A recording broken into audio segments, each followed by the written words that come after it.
అదరకొట్టే కారం రంగు రుచి ఆచి కారం పొడి. హైదరాబాద్ కేంద్రంగా భారీ ఉగ్ర కుట్రను గుజరాత్ ఏటీఎస్ పోలీసులు భగ్నం చేశారు. ముగ్గురు అనుమానితుల్ని అదుపులోకి తీసుకొని విచారిస్తున్న నేపథ్యంలో ఒక వ్యక్తి రాజేంద్ర నగర్ సంబంధించినటువంటి అహ్మద్ మొహియుద్దీన్ సయ్యద్. సో తన సోదరుడు ఉన్నాడు. అసలు ఏం జరిగిందని ఇప్పటికే అందులో ఉన్న తన సోదరుడి విషయంలో కొన్ని సంచలన విషయాలు ఆయన వెల్లడిస్తున్న పరిస్థితి. ఒకసారి మాట్లాడదాం. भैया क्या हुआ एक्चुअली आपका ब्रदर को गुजरात एटीएस पुलिस लो रिमांड में लिया जी। आपको क्या पता है इसके बारे में? हमको कुछ नहीं पता, ये इतना पता है कि ये जो है वेडनेसडे के दिन यहाँ से निकले हैं और सैटरडे के दिन हमको कॉल आई एटीएस कंट्रोल रूम से। वो बोल रहे थे कि हम आपके कोई बड़े भाई, क्या नाम है आपके बड़े भाई का? मैं बोला डॉक्टर सैयद अहमद है। हाँ बिल्कुल बराबर, आपके भाई हमारे रिमांड में हैं, आप बात करना चाहेंगे क्या? तो मैं बिल्कुल बात करना चाहूँगा बोला। आजकल जो डिजिटल फ्रॉड चल रहा है तो इसकी वजह से थोड़ा मैं शक में आ गया कि रॉन्ग कॉल होगा, लेकिन फिर जब बात कराए तो यकीन हो गया कि भाई ही है। और भाई ने कहा कि मैं ऐसा यहाँ पर बिजनेस के लिए बोल के बुलाए, मेरे को बुलाकर यहाँ पर ये इलीगल इसमें एक्टिविटीज़ में फंसा दिए। तो कैसा हुआ बोले पूछा तो बोले मेरे को यहाँ पर बुला के बिजनेस के नाम पे पैसे देने की बात हुई थी बदले में, तो पैसे नहीं दिए ये लोग। पैसे का बैग है बोल के रखे कार में, पूरे पैक थे। मैं ये क्या है पैक, अमाउंट कहाँ है पूछा तो वो बोले इसी के अंदर अमाउंट है बोल के। अच्छा बोल के मैं लेके निकला। थोड़ी दूर जाने के बाद पुलिस आई, पुलिस रोकी कार और बोली हम पुलिस है, चेकिंग करना है। चेकिंग करे, फिर वो कार की चेकिंग करे तो बैग मिला, बैग में पैक्स रखे हुए थे। तो पैक्स फाड़े तो पैक्स के अंदर ये इलीगल सामान मिला उनको। क्या इलीगल बोल? वही वो पिस्तौल वगैरह ये चीज़ें जो मिली है वो पैक्स के अंदर मिला। भाई भी जो है पुलिस के सामने देख रहे कि इसके अंदर अमाउंट नहीं है बोल के ये सब सामान रखा हुआ है। इस तरीके से मेरे को फंसा दिया गया बोल के भाई फ़ोन में बोले। फिर एटीएस कंट्रोल टीम से लीगे ऑफिसर बात करे कि यहाँ पर आपके भाई रखे हुए हैं, आप जब भी आके मिलना है मिल लीजिए, हम एड्रेस वगैरह बता देंगे बोल के बोले। आपका भाई अगर गुजरात में गया ना, वो केमिकल राशन बोल के एक डेंजर केमिकल लिया बोल के लेके गया बोल के कुछ इन्फॉर्मेशन, उसके बारे में क्या पता है? केमिकल लेके गए ऐसा तो कुछ नहीं था हमको, बल्कि वो यहाँ पर कुछ ऑयल, रेजिन का ऑयल, कोल्ड प्रेस मशीन घर पे थी, वो लेकर के आए और उसमें ऑयल निकाल के बॉटल्स में रख लिए, रख के फिर वो लेके गए शायद। मैं तो नहीं था घर पे, ऐसा कुछ भी ऐसा लगा नहीं हमको कि ये ऑयल ये केमिकल बना रहे। जैसा आमतौर पे जो आजकल हर जगह कोल्ड प्रेस मशीन्स आ गए, वो क्या कर रहे ऑयल अपना प्योर ऑयल बोल के निकाल रहे, तो वैसे ही ये भी निकाल रहे समझे। और वो भी शायद ऐसा ही समझ रहे होंगे, इसलिए सबके सामने ये काम कर रहे थे। कोई आपको डाउट नहीं आया क्योंकि इतना डेंजर केमिकल बना रहा बोल के कुछ डाउट नहीं आया? क्योंकि अभी दिल्ली में अटैक्स हुआ, हैदराबाद में भी अटैक्स होने के लिए कुछ प्लान था बोल के कुछ एक इन्फॉर्मेशन भी एटीएस वाले बता रहे। उसके बाद देखिए ये इस केमिकल जो बोल रहे एटीएस कंट्रोल टीम से, इससे पहले ना आपको मालूम था ये केमिकल बन सकता है इससे बोल के, ना ही किसी पब्लिक को मालूम था, ना ही हमको मालूम था। और जहाँ तक मेरा ख्याल है कि जैसा हमको नहीं मालूम था वैसे भाई को भी नहीं मालूम था। बस भाई का इतना बोलना है कि मेरे को एक ऑनलाइन से कॉल आई और वो गुजरात से बता रहे थे, गुजरात से है ये तो बिजनेस है बोल के। तो वो लोग कुछ काम दिए, वो काम करके अगर मैं लेके जाऊंगा तो मुझे पैसे देंगे। तो ऐसे बिजनेस, नॉर्मल बिजनेस डील का जो है उनके जहन में भी था, हमारे जहन में भी भाई बताए तो वही था। अब उसके बाद वो लेकर के गए, जाने के बाद वहाँ पर भाई के साथ धोखा हुआ। आजाद सुलेमान शेख एंड मोहम्मद सलीम खान, इन दोनों लोग भी एटीएस वाले रिमांड में लिया था। इनसे भाई कभी भी बात हुआ, कुछ उनके से कुछ चाटिंग कर रहा बोल के आपको उनके बारे में कुछ बताया आपको भाई? नहीं कुछ ऐसा, ये दोनों कौन शख्सियत है दोनों हमको नहीं मालूम। और ये लोग भाई से कैसा मिले क्या है कुछ भी नहीं मालूम। इसमें बोल रहा है आईसिस वाले से कुछ ऑनलाइन में चैटिंग किया, उन लोग से कुछ ऑनलाइन में मुलाकात हुआ, उनसे चैटिंग किया, वो पूरा भी अभी न्यूज़ बाहर है, उसके बारे में आप क्या बोलना चाहेंगे? ये आईसिस जो जो बोल रहे हैं ना, ये बहुत डेंजर टीम है जो इनोसेंट पर्सन्स को रैंडमली उठाती है और उन्हें जो है ट्रैप में डाल के फंसाती है। तो इसी तरीके से आज वो आए हैं, कल कोई भी आ सकते हैं, मैं भी आ सकता हूँ, आप लोग भी आ सकते हैं, कोई भी आ सकते हैं। तो ये क्या है, वो ट्रैप करते हैं और फंसाते हैं। तो इनको भी फंसाया गया और एक इनोसेंट शख्स को जो है इस काम में कुछ बताकर कुछ उनसे करवा दिया गया। ऐसा कुछ आईसीस से कुछ ऐसा मैसेज आया बोल के इसका बारे में आपका भाई आपसे कुछ डिस्कस किया? ओनली गुजरात बिजनेस के बारे में डिस्कस किया, नहीं तो और कुछ भाई को भी कुछ डाउट आया होगा इसके बारे में? हम जहाँ तक भाई को देखे, अगर भाई कुछ इलीगल एक्टिविटीज़ करते तो उनका थोड़ा तो भी बिहेवियर चेंज होता, कुछ होता। लेकिन चूंकि वो बिज़नेस करने का उनको प्लान था, बिज़नेस पे थे वो, तो उनको ऐसा कुछ हम नहीं देखे, ना ही वो, मेरा जहाँ तक ख्याल है भाई को भी नहीं मालूम ये इलीगल एक्टिविटी कर रहे बोल के। तो इनके पीछे कौन है, कौन इनसे बगैर बोले ये इलीगल एक्टिविटी है बोले बगैर उनसे करवा लिया, और उसके बाद वो कहाँ गया नहीं पता। लेकिन भाई जो है आज रिमांड में है। राइसिन बोल के वो केमिकल का है ना, उसके बारे में भाई कुछ रिसर्च किया था, आप घर में बनाए तो आप भी देखा होगा, हाँ? उसके बारे में आप कुछ देखा है? भैया का रूम में क्या हो रहा है, क्या चल रहा है, उसके बारे में कुछ रिसर्च किया भैया ने? देखिए, ये इस बारे में भाई जो बना रहे थे वो तो ऑयल निकाल रहे थे, वो तो उस वक्त तो नहीं था, मैं मदरसे में था।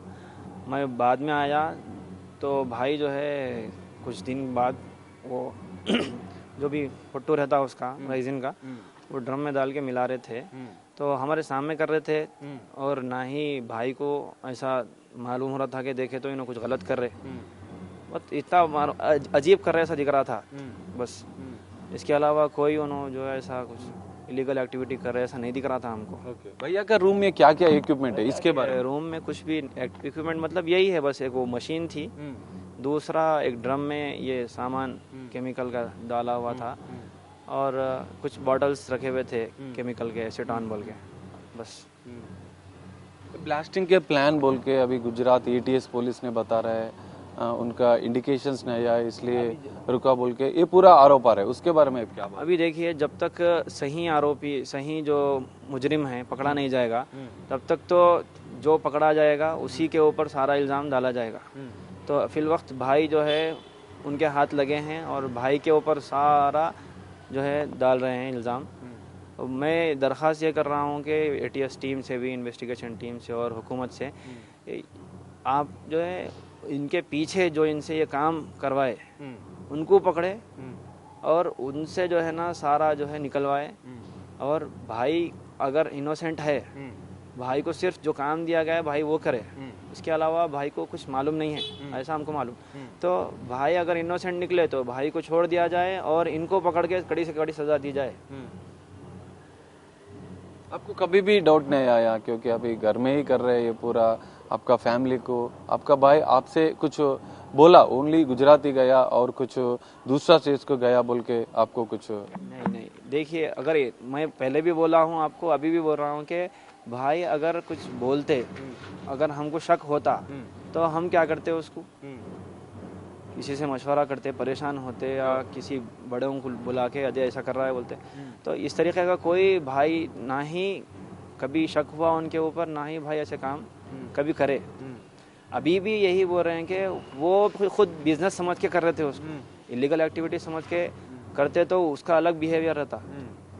क्योंकि सोशल मीडिया में आईसिस उन लोग रिलेटेड से चैटिंग कर रहा है, वो पूरा एविडेंस लिया, एक केमिकल का एविडेंस लिया उन दोनों लोग से, और जो दिन भी पूरा 3 जन को एटीएस ने अरेस्ट किया था ना, उन लोगों से कुछ परिचय के बारे में, और गुजरात नहीं तो कितना दिन से ये पूरा चल रहा है आपको कितना दिन से मालूम है, और दूसरा स्टेट को कहाँ भी भाई गया इससे पहले? देखिए, ये बिल्कुल रिसेंटली, ये महीना पहले, 1 मंथ, ये नवंबर से पहले क्या था, अक्टूबर था, बस इसी महीने में ये एंड में, ये स्टार्टिंग में ये सब काम स्टार्ट हुआ है। और इसके मुतालिक इससे ज़्यादा हमको कुछ भी नहीं मालूम कि भाई बिजनेस कर रहे थे। बिजनेस के नाम पे करे, और बिजनेस भी हमको बस इतना मालूम कि ये कुछ ऑयल निकाल रहे, इसके अलावा और कुछ भी हमको जानकारी ओनली गुजरात गया बिजनेस के बारे में, और दूसरा स्टेट्स को कहाँ गया? क्योंकि के अलावा और कहाँ गए क्या है, ये तो बस हमको मीडिया से सुनाई दे रहा है कि कुछ कहीं और गए, कहीं बहुत दूर तक चले गए, लेकिन हम आज तक जो है भाई को जब चाइना से आ जाने के बाद आज तक वो कहीं भी बाहर ही नहीं गए इंडिया से। ओके, एजुकेशन कहाँ कहाँ हुआ? एजुकेशन पे के बाद कहाँ गया था? एजुकेशन भाई का 2007 से 2013 तक चाइना में MBBS किए हैं। उसके बाद 13 से लेकर आज तक वो एज ए डॉक्टर सर्व करते जा रहे हैं। इधर हैदराबाद? हाँ, हैदराबाद में सर्व कर रहे हैं। 2022 तक तो वो एज ए डॉक्टर हॉस्पिटल्स को भी जाया करते थे, उसके बाद ऑनलाइन बेस्ड जॉब पे आ गए थे। तो चाइना में MBBS किया ना, चाइना का फ्रेंड्स कभी भी टच में रहता? उन लोग से कुछ अभी फ्रेंडशिप है? उन लोग से ऐसा टच हुआ? वो क्या आपका डाउट क्या है? देखिए, चाइना में जो फ्रेंड्स बोलते हैं आप लोग, तो चाइना के फ्रेंड्स तो चाइना में रहते हो, वो यहाँ पर से जो जाते ना साथ में, बस वो टीम रहती साथ में, वो साथ में काम करती बस। चाइना के अलावा और कोई कंट्री का फ्रेंड्स कुछ टच में आया कुछ? और पाकिस्तान से और कुछ भी फ्रेंडशिप कभी भी बात करना, ऐसा कुछ आपको डिस्कस हुआ था भाई के साथ? नहीं, कभी नहीं हुआ।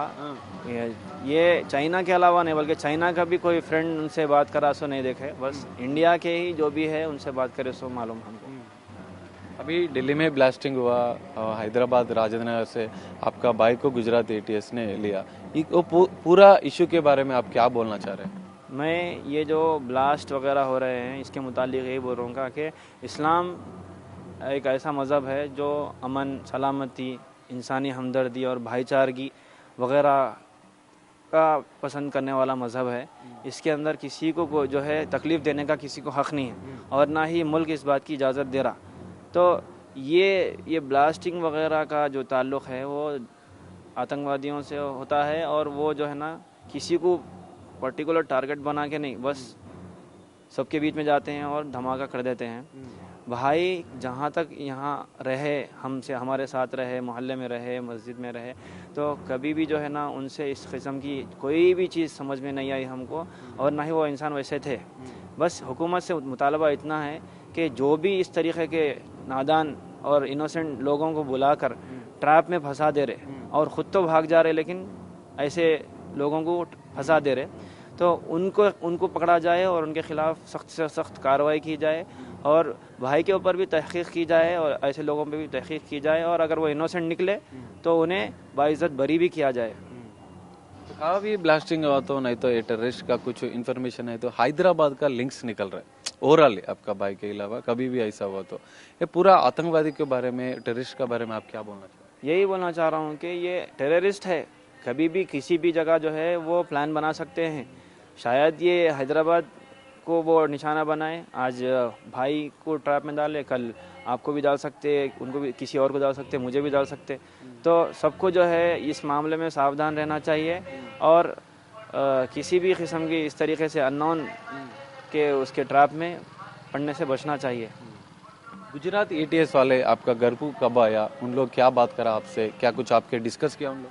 हाँ, कल रात में आए थे, रात में देर रात आए थे, आकर 2:30 बजे 3 बजे के करीब आए थे। आकर जो है वो सामान जो भी है, पहले से बात हुई थी कि आके लेने वाले हैं, वो आकर के ले लिए, और जैसे रैंडम इन्फॉर्मेशन जो मीडिया लेती है उतनी वो भी लिए।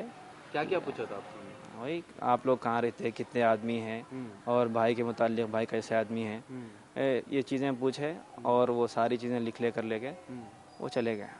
फाइनली उन लोग आपसे क्या बोला था गुजरात ATS भाई के बारे में? कुछ भी नहीं बोले, बस इतना बोले कि ये अभी हम लोग जाएंगे, आप भी आकर मिलना चाहे तो मिल ले, बात कर ले जो भी है, सब बोल के फिर चले गए। कुछ पूछा उन लोग से? उन लोग से मैंने कुछ नहीं पूछा, बस वही पूछे, मैं बोला। तो फाइनली आपका भाई के बारे में और पूरा ये इश्यू के बारे में आप क्या बोलना चाह रहे हैं? वही तो बोल दिया हूँ कि ये इनके पीछे जो इनको ये ट्रैप में फंसा कर इनसे जो है इस तरीके का काम करवाए, तो उनको पकड़ा जाए और भाई से पूछा जाए, जांच की जाए, अगर भाई इसमें गलती में नहीं है बल्कि इनको फंसाया गया है, नादान है, तो इन्हें बाइज्जत बरी किया जाए और जो भी इस तरीके के काम करवा रहे रैंडमली लोगों को पकड़ के, इनोसेंट्स को, उन टीम को पकड़ के उन्हें सख्त से सख्त सजा दी जाए। लिंक होता तो आपका भाई भी कुछ गलत करा तो? हाँ भाई, जाहिर सी बात है, अगर गलत करे हैं तो हमके कोई इस बात का हक नहीं है कि हम उनका साथ दे। पूरे मुल्क में किसी को कोई हक नहीं है कि किसी टेररिस्ट का साथ दे।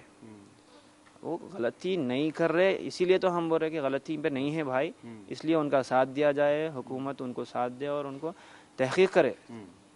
तहकीक करके पहले ही फैसला मत ले ले कि ये मुजरिम है, पहले जो है उनकी तहकीक की जाए सही से करके। अगर वो गलती में नहीं है, नादान है, तो उन्हें छोड़ दिया जाए और उनसे जो करवा रहे ऐसा उनको पकड़ा जाए। Thank you. సో ఇది పరిస్థితి. ఇప్పటికే దేశవ్యాప్తంగా ఢిల్లీ పేలులతో హై అలర్ట్ కొనసాగుతుంది.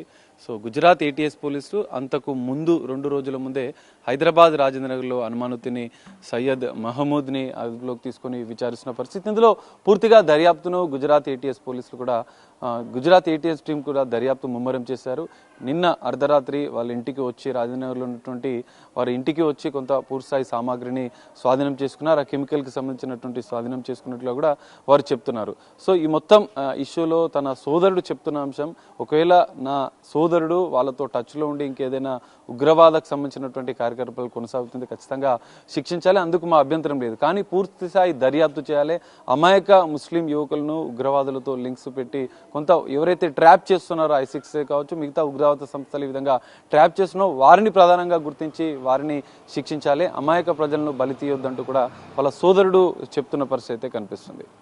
కెమెరామెన్ పరశురామ్తో కలిసి సాగర్, బిగ్ టీవీ, రాజేంద్రనగర్ నుండి.